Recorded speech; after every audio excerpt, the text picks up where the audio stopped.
महाराज, जिस तरह से महाराष्ट्र में हिंदी बनाम मराठी का मुद्दा चल रहा और इसी बीच आप मराठी सीख रहे हैं, क्या संदेश देना चाहते हैं?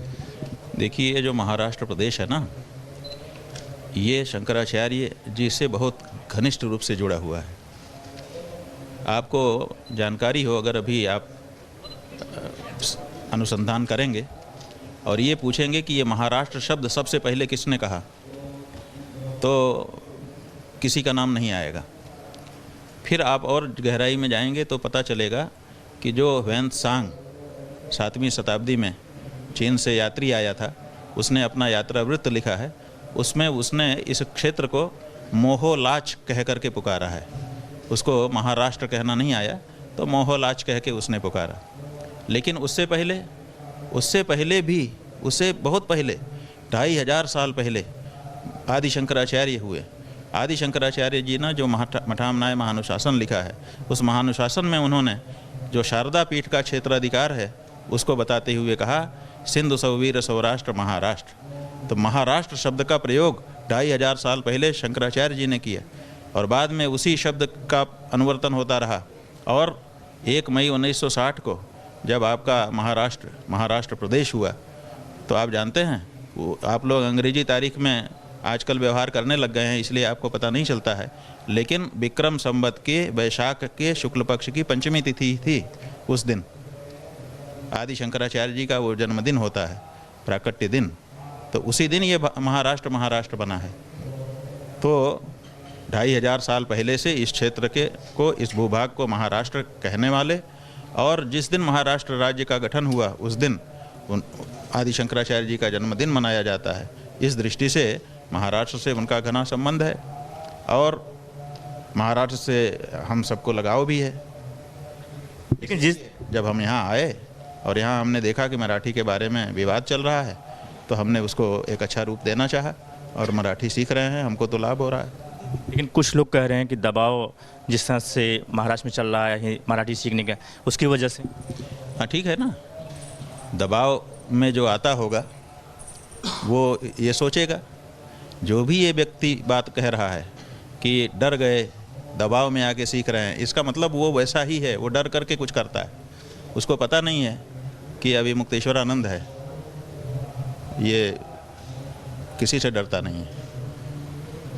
लेकिन जिस तरह से कभी आप बता दो हमारे जीवन में कभी हम डरे हों?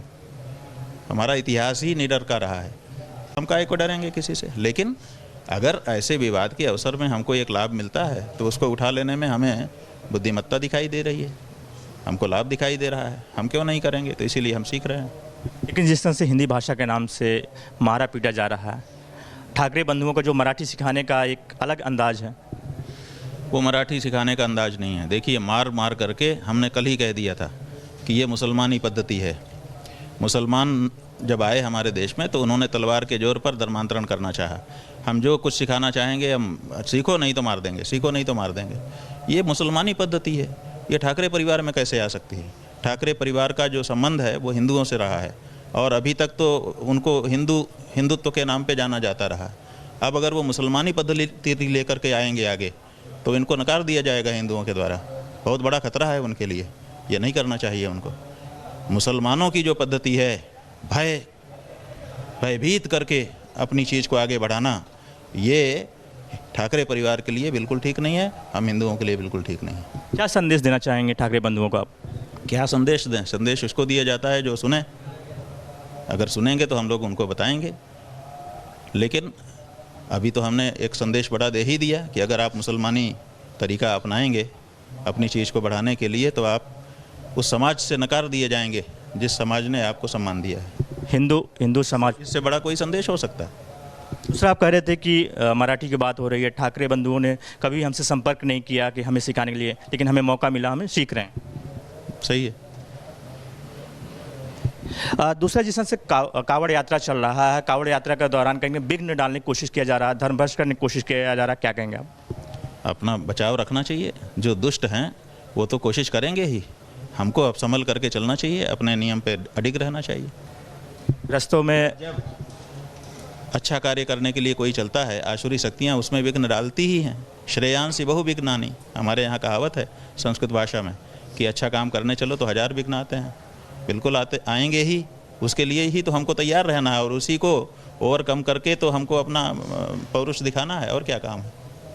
दूसरा, जिस तरह से कांवड़ यात्रा के दौरान देखने को मिला कि दिल्ली में कांच के शीशे के टुकड़े डाले गए थे कहीं के यात्रियों को। वही बाधा डालने के लिए 1000 तरीके आजमाए जाएंगे, उन हर तरीके को पार पाना है और उससे प्रभावित नहीं होना है और अपने अनुष्ठान को पूरा करना है। झिंगुर बाबा का जो साम्राज्य कहीं कहीं सामने आया है, किस तरह से धर्मांतर किया जाता था, ISI का भी संबंध आया है, पैसे दे के धर्मांतर किया जाता है, और ये मुद्दा कहीं न कहीं हर राज्य में देखने को मिल रहा है। देखिए, बात यह है कि आप लोग छांगुर बाबा को दोषी बता दीजिए, लेकिन हमारा ये कहना है कि छांगुर बिल्कुल दोषी है। विदेशों से पैसा अपने अलग अलग अकाउंट में प्राप्त कर रहा है, दोषी है। लेकिन आपकी इंटेलिजेंस कहाँ चली जाती है?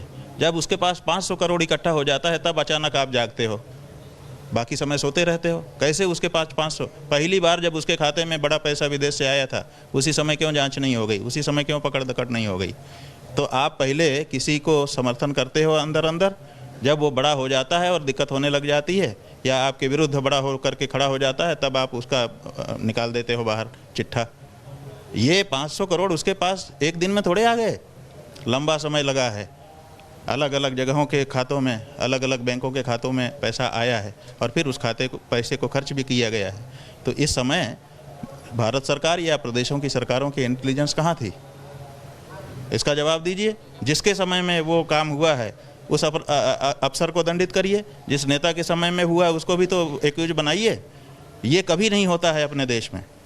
अपने देश में जो जिम्मेदार लोग हैं उनको कभी जिम्मेदारी नहीं पकड़ी जाती है। अतिक्रमण तोड़ने के नाम पे लोगों का जीवन चौपट कर दिया जाता है। लेकिन जिस अफसर के समय में वो अतिक्रमण हुआ, बिना पैसा दिए अतिक्रमण हो जाता है, बिना पैसा दिए बिना नक्शा पास का मकान बन जाता है। जो अफसर उस समय होता है वो लंबा पैसा लेता है, तब जा कर के वो मकान बनता है, अतिक्रमण होता है। लेकिन वो अफसर और वो नेता साफ साफ बचे रहते हैं। आज तक भारत देश में कहीं पर भी उनके ऊपर मुकदमा नहीं चलाया गया। जो जनता है वही मारी जाती है। तो ये छांगुर जिसके पनाह में पनप रहा था, उसको भी तो निकालो भैया। उसको जब तक नहीं निकालोगे, ऐसे जाने कितने छांगुर आते रहेंगे और ये सब जो कर रहे हैं वो करते रहेंगे। मुस्लिम तरीका अपनाएंगे तो जनता नकार देगी। ठाकरे बंधु मुस्लिम पद्धति अपना रहे हैं, किसी दबाव में मराठी नहीं सीख रहे।